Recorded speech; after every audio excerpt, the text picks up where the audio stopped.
Ahora lo que vas a ver es realmente tremendo, el apriete a la corte. Empezó Laura Alonso, dale Ariel. Bueno, ahí estamos viendo un tuit de Laura Alonso en el que ella escribe los nombres de todos los jueces del Tribunal Oral Federal 2, dice con nombre y apellido Rodrigo Jiménez Uriburu, Jorge Gorini y Andrés Basso, como para mandar a los trolls, mandar al ejército de cibersoldados a hostigar a los jueces del Tribunal Oral Federal 2, que eran los que tenían que decidir finalmente, primero, si le enviaban el expediente a la Corte, y segundo, si ese envío venía acompañado de un escrito que dijera que se suspendía el inicio del juicio hasta tanto el expediente volviera a la Corte Suprema de Como Justicia. politóloga, Natalia, ¿qué efecto tiene en las redes esto? A ver, el efecto en las redes tiene que ver con cómo se posiciona la gente previamente en las redes. Tenemos una idea de que las redes tienen que contribuir al debate democrático, a que todos podamos debatir, una idea muy racional de las redes, ¿no? Pero en las redes también estamos buscando afecto, buscando comunicarnos con el que piensa con nosotros. Entonces este mensaje no cae en las redes, en un territorio, en una página en blanco, ¿no? Claro. Este mensaje cae en un electorado, en un ciudadano, en un usuario de redes que piensa previamente de una determinada manera. Entonces, este mensaje cae para el votante de Cambiemos o el usuario que ya piensa previamente una cosa de una manera y para el, digamos, kirchnerista, pongámosle, de otra manera. O sea, tiene un efecto distinto. O sea, el funcionario sabe que asusa a su gente, digamos, que salgan a jugar en contra de la Corte para que la Corte se sienta acorralada y vuelva para atrás con su decisión, digamos, básicamente. Sí, pero ese efecto no lo podemos comprobar, lo mismo que no podemos comprobar un mensaje de este tipo, qué efecto tiene para cambiar un voto. Es decir, nosotros sabemos que, digamos, estos mensajes están dirigidos a lo más polarizado del electorado, sí, claro, digamos. Eso es lo que podemos saber, porque se busca esta reacción más intensa, más rápida, porque este mensaje lo que busca es una reacción rápida, es el retweet, es el compartido. Bien. Ya, Américo, dame un segundo, se sale de la vaina, Américo, pero quiero que veas lo que viene, porque lo que viene es muy grave. Dale, Ariel. Tuvimos hasta acá el comentario de Elisa Carrió diciendo que quizás tenían escuchas en el marco de una causa, que estaba en secreto de sumario, bastante raro ese mensaje. Sí. Después viene el tuit de un funcionario público y tras cartón aparecen una andanada de mensajes en las redes sociales por personas que no existen, digamos, por trolls, por cuentas que no están identificadas con nadie, que empiezan con, va a haber una manifestación, en la Corte avisan que esa manifestación podría tener disturbios, ya se hablan de violencia, vamos a mostrar los tweets. Empiezan a apretarlo a Rosati. Y empiezan a direccionar el apriete, el hostigamiento sobre el juez de la Corte, Horacio un Rosati. usuario que no existe, ya lo estuvimos buscando. Por favor, volvé a Gladys porque lo que dice es tremendo. Hay uno que dice, Horacio Rosati, juez de la Corte Suprema, que pidió que le remitan los expedientes de Cristina. Está alojado con un séquito importante en el Hotel Sol Arrayán de Villa Langostura. Mirá cómo empieza a marcarle. Participando de la jornada de juicios por jurados. No se lo ve leyendo del expediente de Cris. Le clava Gladys, que no existe. Este mensaje ya hace pensar en la Corte, hace sentir un tufillo de inteligencia. Ya paran un poco la pelota y dicen, acá hay algo raro. Acá nos están mandando un mensaje que va más allá de la diferencia política o judicial que podamos tener con el gobierno de turno. Atención con testas de Aníbal, que tampoco existe, lo hemos rastreado. El juez de la Corte, Horacio Rosati, tiene 6 departamentos y una casa en Argentina. Un departamento en Punta del Este, más de 2 millones de pesos en cuenta. De paso, Eni Calafati pone abajo, bueno, si esto no es tufillo de CIDE, hermano. Bueno, esto sigue generando un poco de clima. Esta información que aparece en este tuit, alguna de ellas es pública porque figura en la declaración jurada de Rosati, pero la publicación en redes sociales es toda una novedad. Claro. Pero no se detiene acá, sigue avanzando y acá ya empiezan a sonar las alarmas de la Corte Suprema de Justicia. Veamos los tweets que siguen. Y aparece Marta 61, Horacio Rosati está ahora en el Hotel Sol Arrayán y Espada de Villa Langostura. Dice, pensé que estaba estudiando las 70 cajas de la causa de vialidad para que el 21 de mayo todos los procesados se sienten frente al Tribunal Oral Federal número 2, pero me equivoqué. La presión que le meten a los tipos es realmente tremenda. Y yo insisto que estos tweets están generando cierto caldo, cierto clima, pero no está todavía el más grave, que lo vamos a ver a continuación, que es el tweet que directamente impacta en el corazón de la Corte Suprema de Justicia. Lo escrachan directamente al juez Horacio Rosati, dicen dónde vive, le mandan directamente a la gente, vayan ahí, está ahí el juez Rosati. Obviamente que tapamos la dirección para preservar su integridad. El impresentable de Rosati da la dirección, vive en tal lugar, tercero B, por si alguien le quiere hacer saber lo que piensa. Estos tipos no deberían vivir más tranquilos en la Argentina. ¿Está? Hermoso, Pablo, esto, ¿eh? Aparte, el nombre me encanta, lija número 3. Lo que está haciendo es una operación de lijado sobre la capacidad del juez para estar sereno en lo que tiene que ser su función central, que es impartir justicia. ¿Cómo puede un juez estar sereno si lo aprietan? Y lo aprietan con esta información. Ese usuario, antes de poner este tweet, había ofrecido, decía, yo tengo la dirección de Rosati, si alguien quiere que me la pida, nadie se la pide, y directamente manda ese tweet, lo manda a las redes, directamente, así como lo acabamos de ver, lo manda. Si ya no está D'Alessio, nadie se lo va a pedir. Después lo borra, pero llegamos a capturarlo, y créeme que ese tipo de informaciones en la Corte Suprema hizo mucho ruido. Mucho ruido porque ahí había un mensaje que ya no tenía que ver con diferencias políticas, con diferencias judiciales. Acá había inteligencia pura, había alguien dando la dirección de un juez de la Corte. Los ministros de la Corte son los jueces más importantes a nivel judicial de la Argentina. Sí, claro. Como vicedecano de la Facultad de Filosofía, ¿qué tiene para decir de esto que nos pasa? No, bueno, evidentemente es una lógica oscura que tiene que ver con la instrumentación desde la inteligencia, digamos, la justicia y los lazos políticos que se establecen a partir de ahí.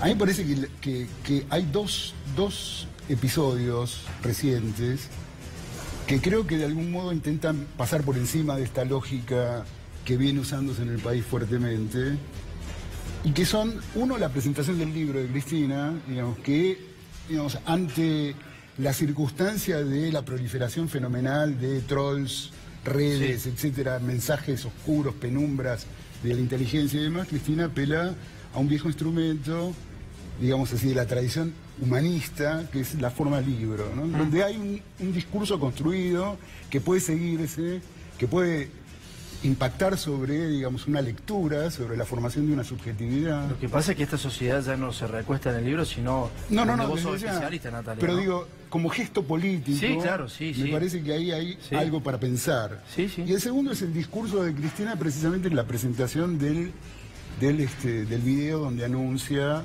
la candidatura de Alberto Fernández. Que me parece que es un discurso también de un volumen político y de una intensidad histórica que francamente pasa por encima y devuelve altura política a los discursos contemporáneos. Le pasa por encima al que sabe, al que conoce y al que tiene interés en eso.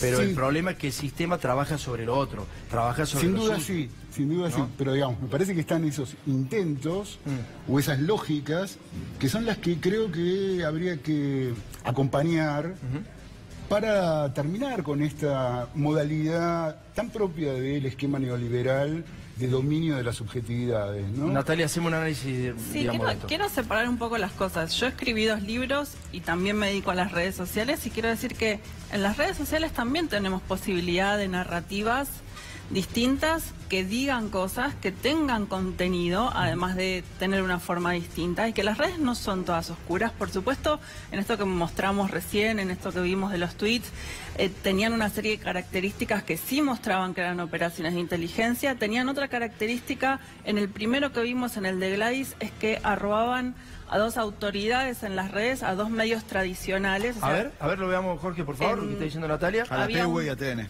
A Todo Noticias y a un periodista. Significa que es una campaña de desinformación que necesita del medio tradicional, o sea que no es que la campaña de desinformación solamente está en Internet. Claro. Primer punto, para no decir la desinformación solo recurre a Internet. La desinformación tiene que recurrir a una institución vieja, las agencias de inteligencia, a otra institución vieja, los medios de comunicación. No son solo las redes las oscuras. Y por otro lado, tenemos que decir, digamos, no es lo único que hay. Y también hay narrativas en las redes sociales que pueden cambiar esa lógica. Claro. Porque, por ejemplo, un libro se puede narrar en un video en las redes y no es todo oscuro. ¿Esto para qué lo digo? Para no pensar que la desinformación o las noticias falsas nacieron en las redes. Claro. Lo que pasa es que hay una oferta y una demanda. No está bien. Acá me dicen los muchachos de arriba, están usando las redes para escrachar. Pero tenés razón, Natalia. Porque lo que vimos al principio de TN fue verdaderamente escandaloso. Natalia, vos que tenés más know-how sobre el uso de redes, ¿hay algún protocolo de cuando un medio importante, un medio reconocido, es a robar una noticia falsa o alguna clara operación, debe proceder de alguna manera? Bueno, hay muchos protocolos que incluso tiene Twitter, tiene Facebook, tienen normas de reporte que se pueden hacer. Incluso se han dado de baja cuentas muy grandes, medios muy grandes, nombre Infobae, o sea, muchos medios se han dado de baja por reportes de los usuarios, y eso es un mecanismo del ecosistema de las redes para que no circulen las noticias falsas. De hecho, las mismas redes cada vez tienen más de este tipo de mecanismos. La gente a ver, porque está bien lo que estás diciendo. De todas maneras, yo prefiero el medio tradicional porque alguien le pone la cara a lo que dice. O sea, yo no haría lo que hace Majul, yo no haría lo que hicieron al principio los muchachos de TN, pero le ponen la cara. De última dicen, yo hago esto, soy yo, le pongo la cara, quedo como quedo, pero le pongo la cara. En las redes, mira cómo seguía impresionando a la gente de la Corte. Llamaban justamente a una movilización para el 21 de mayo por una justicia independiente, sin jueces cómplices de la impunidad. Y le clavaban, digamos, esto circula y mucho, digamos, porque estos tweets circularon y mucho. Y le ponen la cara de cada uno de los jueces que dijeron que esto se va a caer. Para cómo se va a caer la causa, ese es el problema grave. Evidentemente que acá hay una estrategia política bien direccionada, de apriete y también de instalación de tema. Porque una vez que se caiga, estos tipos van a decir, te dijimos, pero porque ya saben que se va a caer. Porque es un desastre la causa. Yo no digo que Debido no vaya preso. A ver, muchachos, yo no digo que Debido no vaya preso, pero que vayan presos si corresponde, ¿se entiende? Si corresponde que vayan presos, pero no por este mamarracho, porque lo hemos visto nosotros. Yo no soy abogado, soy un simple boludo que lee una causa y se da cuenta que es un mamarracho. No se puede mantener. No hay forma. Lo lee un heladero, un carpintero, un médico, un docente, quien quiera, y te das cuenta que la causa va a caer. Entonces, este tipo de acciones lo que están generando es ese clima desestabilizador para cuando la causa se caiga. Mientras esto ocurría, mientras vemos lo que pasaba con las redes sociales, dos de todos los jueces que tenían que intervenir en el devenir del expediente, si quedaba en el Tribunal Oral Federal 2, si iba a la Corte, si iba y volvía rápido, tuvieron 2 episodios que me pidieron que por favor no explayara, pero que podía decir que tenían que ver con situaciones muy extrañas que ellos sintieron que eran alertas vinculadas también con la inteligencia. 2 jueces de la Corte. No de la Corte, 2 jueces que tenían que intervenir en si el expediente quedaba en la Corte, si el expediente volvía al tribunal, es decir, hay 8 jueces en cuestión, sí, digamos.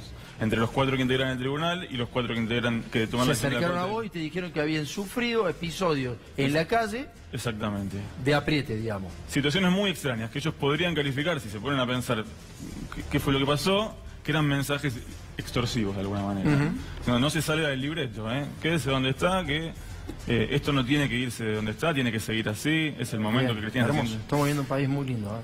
Sí, bueno, digo, a propósito de esto último, me parece que desde el momento en el que la Corte insinuó que podía revisar el expediente y que en ese acto, digamos, el expediente podía quedar de algún modo nulo o podía no iniciarse el juicio, hubo una serie de funcionarios públicos que salieron explícitamente, incluso el propio presidente hizo de algún modo movimientos y lanzó algunos mensajes que muy claramente iban dirigidos a presionar a la Corte. De modo que las presiones digamos, las presiones con estos mensajes por las redes que parecen mucho más crípticos, digamos, estaban complementados con mensajes directos y explícitos de los propios funcionarios del gobierno. Es que en realidad las redes... Lo cual era todavía mucho más grave, ¿no? Son los instrumentos del presidente. Yo leí el diario La Nación y sinceramente lo leo en el aeropuerto. Y era una cosa espantosa el nivel de operación, porque cuando algo no se respalda lo que se dice, eso es grave, digamos. Si un periodista va a hablar porque necesita hablar o porque quiere hacer una editorial, está bien, es editorial y le pone la cara. Ahora, si uno va a darle supuestamente información en una página donde hay información y no respalda lo que se dice, sino que es todo lo contrario y se utiliza el potencial. Yo siempre insisto sobre esto, es muy grave que un periodista utilice el potencial porque no se está haciendo cargo de que lo que dice puede llegar a ser mentira. El potencial es realmente engañoso para no tener problemas legales. Pero está pasando mucho en Argentina esto. Y estamos en una campaña absolutamente sucia y creo que se corre el eje.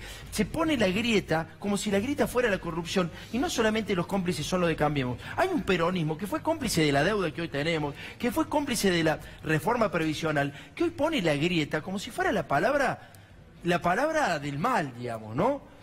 Y la grieta, yo la veo positiva porque evidentemente que hay una clase social que se está pudiendo expresar. Son 2 modelos de países que quería hablar de...